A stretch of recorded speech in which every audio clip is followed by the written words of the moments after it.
السلام علیکم معزز سامعین، آج ہم آپ پہ پوشے گزار کریں گے حضرت صالح علیہ السلام کے واقعے کا باقی حصہ۔ اور بہت ہی حفاظت سے رکھتے تھے اور اس کے دودھ سے مکھن اور گھی جمع کر کے شہروں میں لے جا کر بیچتے تھے اور اس سے فائدہ حاصل کرتی وجہ سے وہ لوگ مالدار ہو گئے، اور اسی صورت سے تقریباً 400 سال گزر گئے۔ ایک روز حضرت صالح علیہ السلام نے فرمایا، اس مہینے کے اندر جس گھر میں لڑکا پیدا ہوگا اس سے ساری قوم ہلاک و تباہ ہوگی۔ اتفاقاً کل حاضر شدہ لوگوں کی بیویاں سب کی سب حاملہ تھی۔ مرضی الہی سے اس مہینے میں جنی تو 9 عورتوں نے اپنے بچوں کو مار ڈالا، اور ایک عورت نے باسبب اس کے کہ اس کا کوئی فرزند نہ تھا اس لیے اپنے بچے کو نہیں مارا اور زندہ رکھا، اور نام اس کا قدار رکھا۔ جب وہ لڑکا بالغ ہوا، شہزور نکلا، اور وہ 9 عورتیں جنہوں نے اپنے فرزندوں کو مار ڈالا تھا پشیمان ہوئیں اور کہنے لگی کہ صالح کی بات جھوٹی تھی۔ اس سبب سے ایمان ان لوگوں کا حضرت صالح علیہ السلام اور ان کی اونٹنی سے ہٹ گیا، اور ایک روز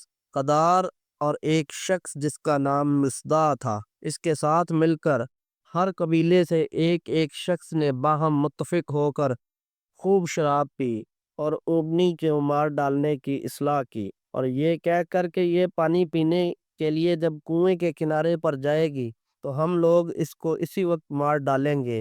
اس آیت کے مطابق اللہ تعالیٰ نے فرمایا، ترجمہ: اب تھے اس شہر میں 9 شخص خرابی کرتے، ملک میں نہ سوارتے۔ دوسرے روز اونٹنی نے پانی پینے کے لیے اپنا سر جھکایا اور قدار بن سالف مردود نے آ کر اس کی گردن پر تیر مار کر زخمی کر دیا۔ اونٹنی نے اس پر حملہ کیا تو سب بھاگے، اور مصدع بن دہر ملعون نے پیچھے سے آ کر اس کے پاؤں پر تلوار مار دی اور اونٹنی گر پڑی، اور اس کے بعد تمام ملعونوں نے مل کر اس کو جان سے مار ڈالا، اور اونٹنی کا بچہ اپنی ماں کا حال دیکھ کر بھاگ گیا۔ سب مردودوں نے اس کا بھی پیچھا کیا لیکن وہ اس کو پکڑ نہ سکے، اور وہ بچہ اس پتھر میں چلا گیا جس پتھر سے اس کی ماں نکلی تھی۔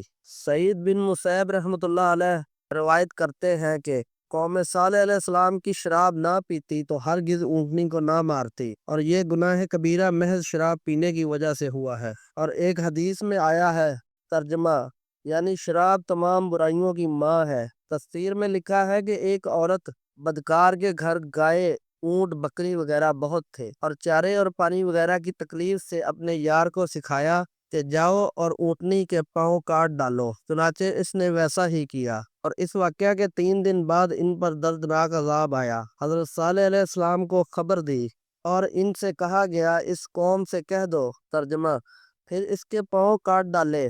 تب کہا، اٹھاؤ اپنے گھر میں 3 دن اور یہ وعدہ جھوٹا نہ ہوگا۔ حضرت صالح علیہ السلام نے کافروں سے کہا، حیات تمہاری 3 دن سے زیادہ نہیں ہے۔ وہ حیران ہو کر بولے، اس کی کیا علامت ہے؟ حضرت صالح علیہ السلام نے کہا کہ پہلے روز رنگ روپ تمہارا سرخ ہو جائے گا، اور دوسرے روز زرد ہو جائے گا، اور تیسرے روز سیاہ ہو جائے گا۔ جب 3 دن کے بعد یہ علامات مذکورہ ظاہر ہوئی تو جن لوگوں نے اونٹنی کو مارا تھا وہ سب کے سب حضرت صالح علیہ السلام کے گھر آ پہنچے تاکہ حضرت صالح علیہ السلام کو مار ڈالے۔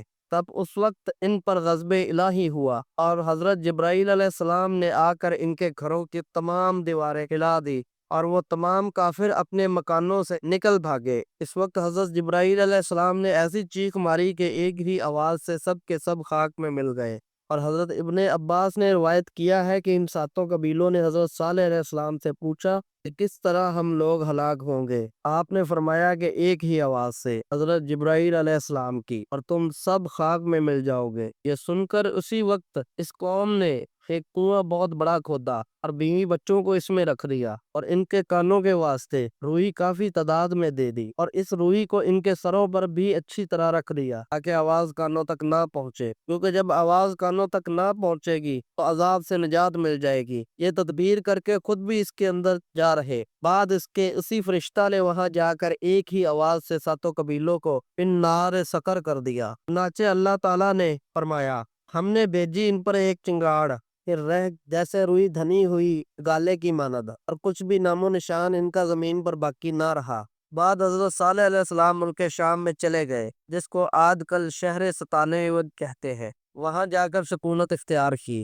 بعد کافی مدت میں انتقال فرمایا اور جامع مسجد کے داہنے طرف مدفون ہوئے، اور ان کے ہمراہ تمام مومنین بھی وہیں جا کر بسے اور وہیں سب مدفون ہوئے۔